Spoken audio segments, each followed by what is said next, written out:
ও সার হতি কই এসকিডা ও সার হইলো কোন কায়দায়? তুমি আসল কথা শুনবাই না নে, এই ঘুরিয়ে পেঁচিয়ে দিন পার করে দিবা নে।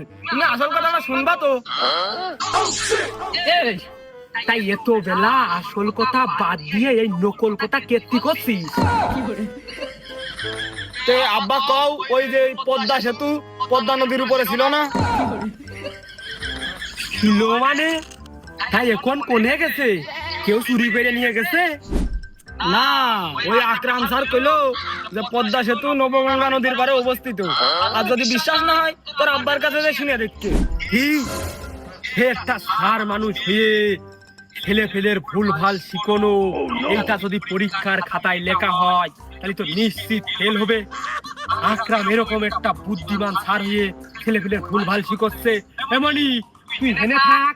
আজকে আকরামের একদিন আর আমার যে কয়দিন লাগে, আকরামের আমি একটু খুঁজে আসি আর দেখে তো আসি। তুই এই বাড়িই থাকে।